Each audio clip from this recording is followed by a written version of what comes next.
प्रत्येक स्त्रीनी स्वतःच्या वैचारिक प्रक्रियेमध्ये समाज काय म्हणेल याचा फार आता विचार न करता मला काय वाटतंय हा विचार करणं खूप गरजेचं आहे असं मला वाटतं. त्याचबरोबर आर्थिक स्वावलंबन आलं की खूपशा गोष्टी सोयीस्कर होतात. बरोबर. म्हणून ते तिने केलं पाहिजे. वय कुठलंही का असेना तिने धडपडत राहिलं पाहिजे, उभं राहिलं पाहिजे.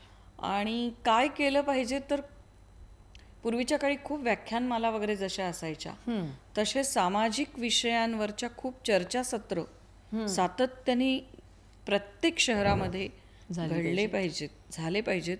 त्याला लोकांनी आलं पाहिजे, ऐकलं पाहिजे.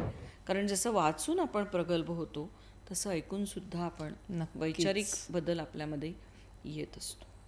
बरोबर. म्हणजे अगदी आत्ताचं उदाहरण देते की मी एक प्रकल्प राबवते आहे सध्या, चला व्यक्त होऊया.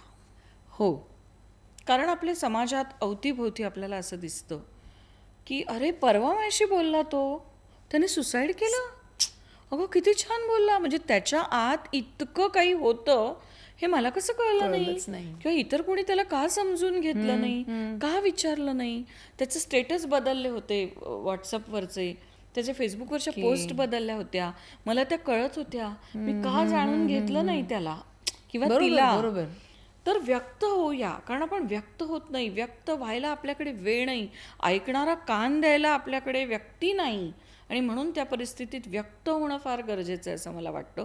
आणि म्हणून मी ही मालिका महाराष्ट्र टाइम्स बरोबर जेव्हा आत्ता सुरू केलेली आहे ठाण्यामध्ये, तर पहिला विषय माझा होता की विवाह संस्था काळाबरोबर संपेल की टिकेल.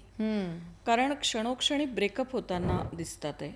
छोट्या छोट्या कारणावरनं तरुण पिढीमध्ये तर लग्न व्हायच्या आधीच 10-12 ब्रेकअप होतात, लग्नानंतरही खूप फास्ट ब्रेकअप होतात आहे. त्यांना लग्न पण करायचं नाहीये, लग्न पण करायचं नाहीये, सोबत तर राहायचंय पण जबाबदारी घ्यायची नाहीये, मूलबाळ नको आहे, ते त्याच्या पुढचं आहे.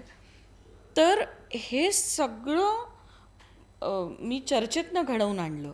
आणि ही चर्चा घडवताना मी काउन्सिलर्स घेतले सायकॉलॉजीमधले, लग्न संस्था चालवणारी व्यक्ती घेतली, फॅमिली कोर्टची वकील घेतली.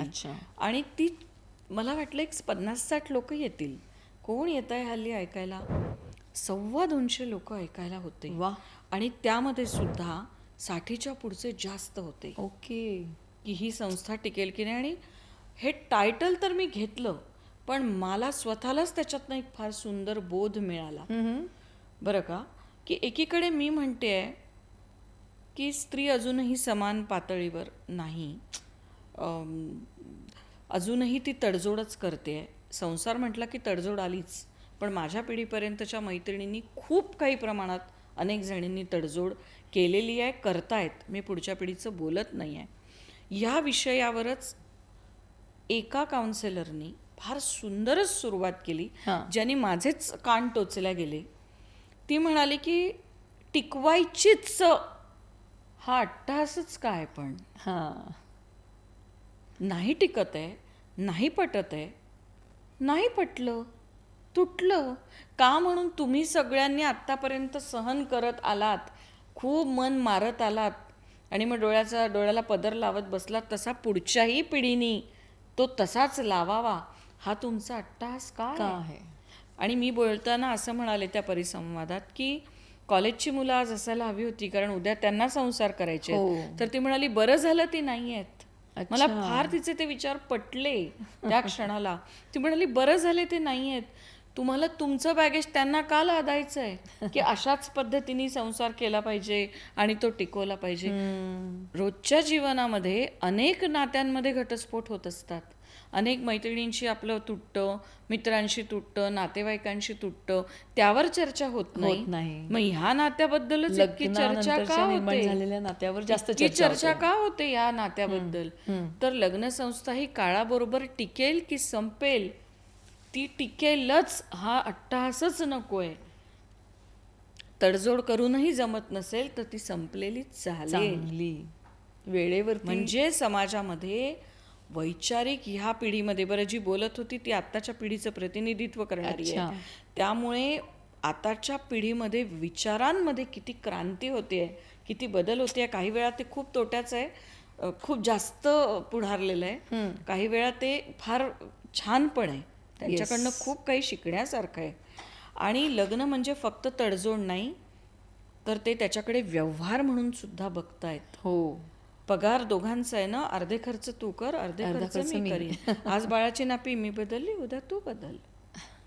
आणि खरंच खूप गंमत वाटते आपल्यापर्यंतच्या पिढीला ते बघणं. पण ते एका परीने बरोबर आहे. पुरुषाला पण त्याची जबाबदारी इक्वली कळायला हवी. आणि आयुष्यभर मग त्या बाईनी मी तुझ्यासाठी हे केलं, त्याच्यासाठी ते केलं, तुमच्यासाठी जगताना मी स्वतःसाठी जगलीच नाही, असं बोंबळण्यापेक्षा समसमान प्रवास समांतर लेव्हलचा दोघांनी एकत्र केला तर तो किती सुंदर आहे ना. की आज स्वयंपाक मी केला, उद्या तू कर. सो मला असं वाटतं की हे वैचारिक परिवर्तन आपल्या पिढीला डायजेस्ट करणं अजूनही थोडंसं कठीणच आहे. कारण मी माझ्या आईला तडजोड करताना पाहिलंय, तिने तिच्या आईला तडजोड करताना पाहिलंय. सो हे परंपरेनेच चालत आलं. त्यामुळे आपल्यासारख्यांना नाही बाई, लग्न म्हणजे तडजोड, ते टिकवूनच ठेवायचंय, भांडं झाकूनच ठेवायचंय, कोंबडं आरवायला नको, हीच आपल्याला सवय झालेली आहे. एक सवय. परंतु आताची पिढी ही फार वैचारिक दृष्ट्या खूप बदलली आहे, आपल्यापेक्षा खूप पटीनी पुढे आहे, खूप पुढे. आणि काही त्यांचं खूप शिकण्यासारखं आहे, खरं आहे, खूप घेण्यासारखं खरं आहे आहे. असं मला वाटतं. येस, क्या बात आहे.